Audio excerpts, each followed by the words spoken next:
દિવસે આવતા હોય છે એ તમામની આજે સમીક્ષા કરવામાં આવેલી છે. સાથે સાથે જે લોકોને કોઈપણ પ્રકારની મુશ્કેલી નહીં પડે એ પ્રકારની વ્યવસ્થાઓની ગોઠવણી કરવામાં આવનાર છે.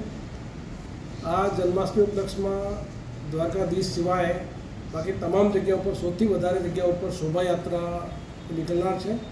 એ તમામની પણ ખૂબ જ સરસ વ્યવસ્થા થાય એ પ્રકારની સૂચના આપવામાં આવેલી છે. સૌરાષ્ટ્રમાં દરેક ગામે ગામે મોટા પ્રમાણમાં જન્માષ્ટમી ઉપલક્ષમાં લોકમેળા થતા હોય છે.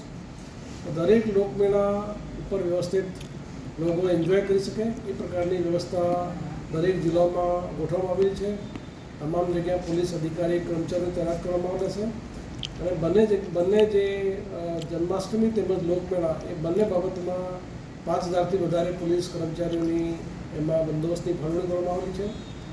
આપના મારફતે પણ પબ્લિકને પણ અપીલ કરું છું કે તમામ જગ્યાઓ ઉપર ખૂબ જ પોલીસ જે ઇન્સ્ટ્રક્શન આપેલા છે તમામનું પાલન કરે, ટ્રાફિક નિયમોનું પાલન કરે, જેથી કોઈપણ વ્યક્તિને અકસ્માત અથવા બીજા કોઈ ટ્રાફિકનો અડચણ ઊભી નહીં થાય એ પ્રકારની વ્યવસ્થા કરવામાં આવેલી છે.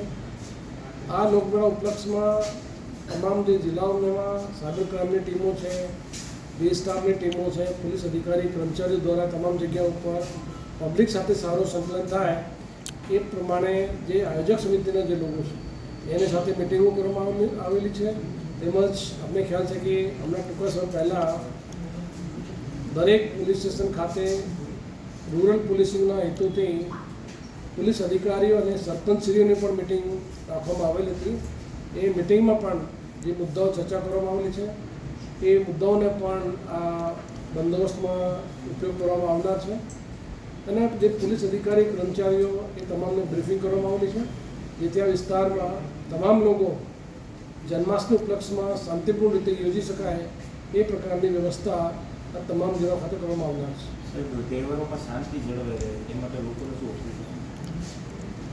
લોકોને અપીલ કરું છું કે તે તમામ જગ્યા ઉપર શાંતિપૂર્ણ રીતે તમામ જે વ્યવસ્થા કરવામાં આવેલી છે સરકારશ્રીની તમામ વ્યવસ્થાનું પાલન કરે, તમામ ટ્રાફિક નિયમોનું પાલન કરે, કોઈપણ જગ્યા ઉપર કોઈપણ પ્રકારની અફવા નહીં ફેલાવે, તમામ જગ્યા ઉપર સોશિયલ મીડિયા તેમજ તમામ પ્રકારના જે પોલીસના જે અધિકારી કર્મચારીઓ છે એ વ્યવસ્થિત તૈનાત કરવામાં આવેલા છે.